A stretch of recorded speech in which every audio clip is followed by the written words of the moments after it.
بصي، جمال حلاوة، واظن الفكرة دي اختراع يا كوتش. دي مكنة الشيبسي ادام اللانشون مظبوط. بصي طالع طرنشات ازاي، لا بيتفرول ولا بيتقطع ولا بيتكسر، نمسكه طرنش طرنش ونطبقه بايدينا. مش عايزة اقولك حلاوته وجماله. يعني بصي والله العظيم اخو اللي بنجيبه من بره، اللي هو انا مش عارفة سعره كام. بسم الله الرحمن الرحيم، برحب بكم جدا، والضحكة الحلوة اللي على وشي دي انا فرحانة بنجاحه، لان حاجتين اتنين عمري ما كنت اتوقع انه يبقى بالجمال والطراوة دي، ومتقطع اهو زي والله العظيم عندي في التلاجة جوه، اجيبهولك اخوه بالظبط. يعني الريحه تحفه، هلا هاتنا اللي في الثلاجة. هجيب لك اللي في التلاجة، بس الترانشات بتاعت اللي في التلاجة اكتر مش من مشكلة، ما شوية. تفرقش. اعملي لي ولادك عشان المدارس هيعجبك جدا. تعالي شوفي وعشان يجيبوا هنعمله. تقدير جيد جدا. لا مش هيجيبوا تقدير. تعالي شوفي هنعمله ازاي بسرعه مع بعض، ومغذي عباره عن بيض وجبنه نستو. لازم تحللوها. ايه تاني؟ نركز مع بعض في كل المقادير وترتيب الخطوات عشان نطلع احسن نتيجة زي اللي انت شفتيها دي.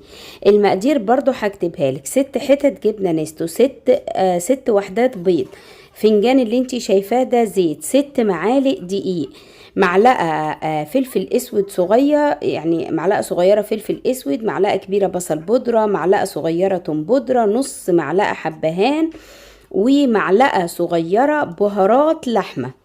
خلاص، كل ده هيتحط في الخلاط مرة واحدة، كل ده في الخلاط مرة واحدة اهو بكل بساطة.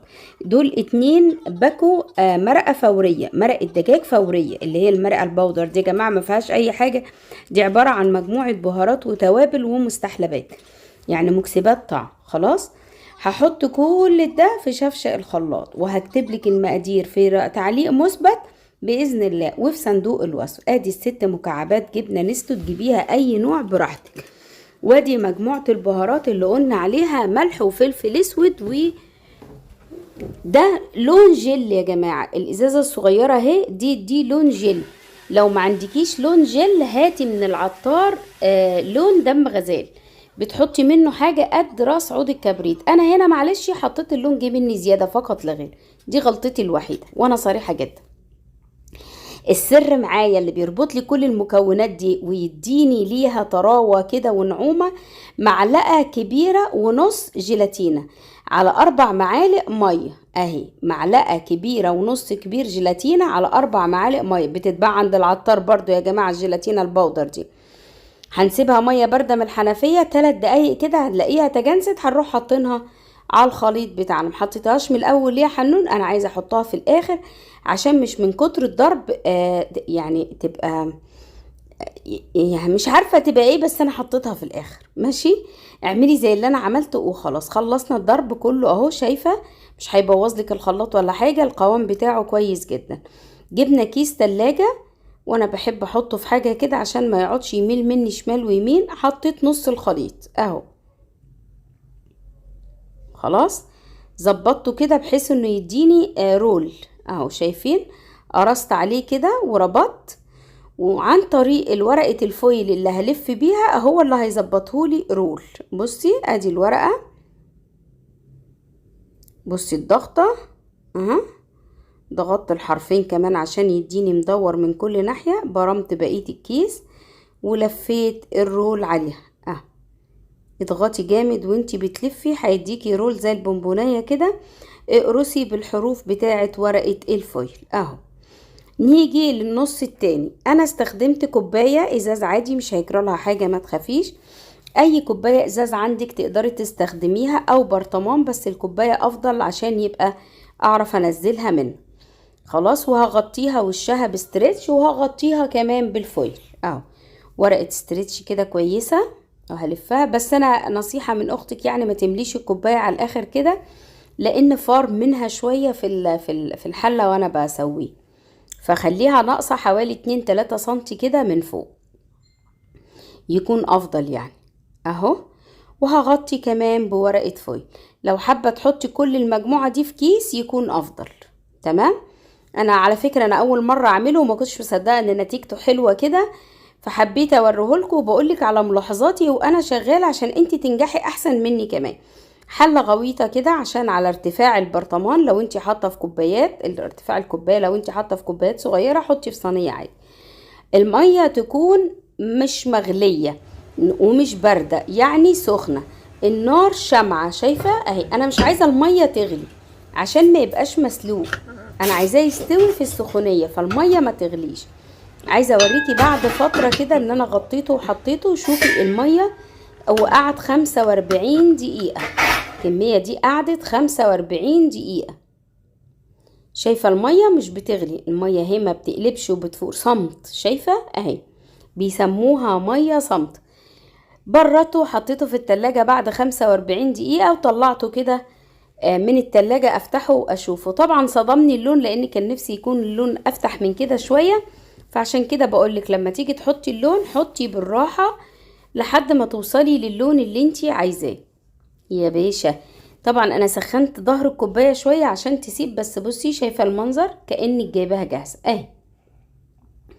اظن حلوة جدا جدا جدا. الفكرة معايا بقى حبيبة قلبي في التقطيع. كل الناس قطعته بالسكينة، انا خطر على بالي اقطعه بالمكنة بتاعت الشيبسي، فبجرب كده. بس وانا بجرب على التصوير، ايه ده، ايه ده يا جدعان، ده ايه الجمال ده، ايه الحلاوة دي. والله شاطرة يا حنون، شاطرة يا حنون اهي.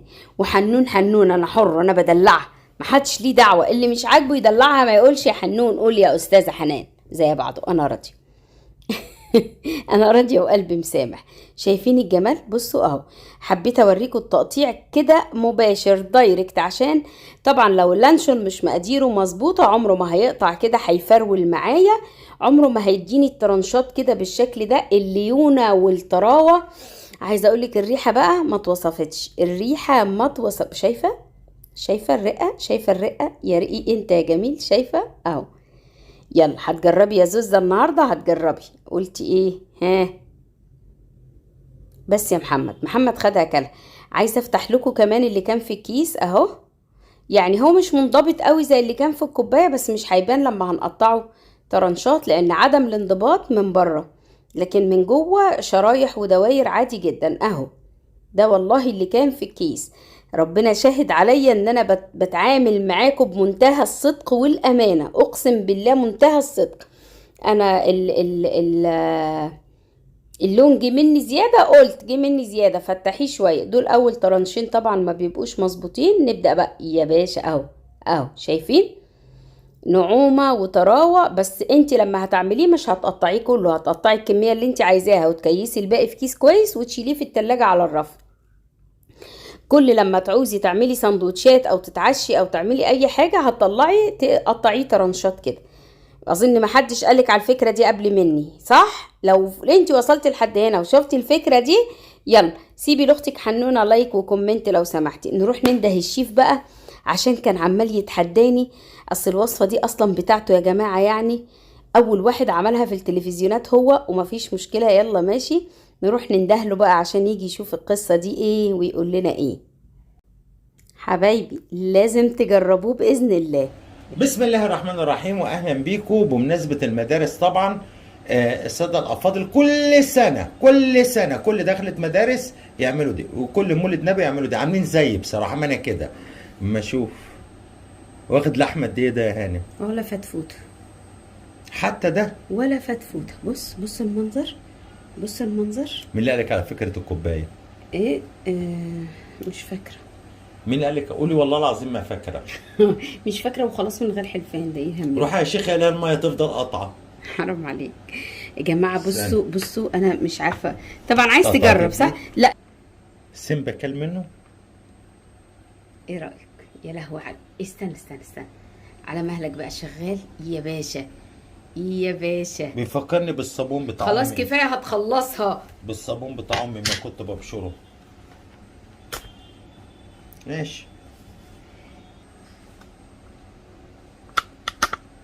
على فكره شفنا والله طعمه وريحته تقريبا بقى بره، الله يسامحهم طعمه وريحته حلوين جدا. تقريبا بره بقى هم لا بيحطوا لنا لحمه ولا نيله، اصل ده معمول بطعم الزبده الفلاح.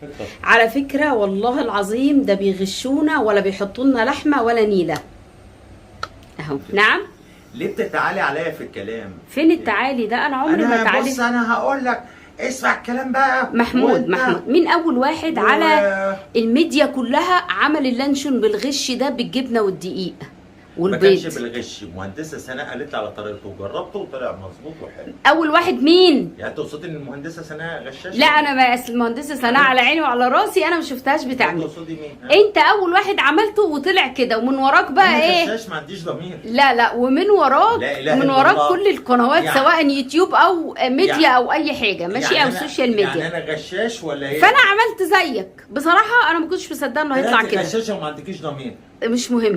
مش مهم يعني احنا حلو تمساويه نشتريه من الوش ده بره. ازاي؟ ده جاهز الخرطوم ده. اقسم بالله العظيم عاملاه في الكوبايه. يعني احنا نشتريه من بره بالغالي وهو غش كده وما نعملوش ايوه احنا.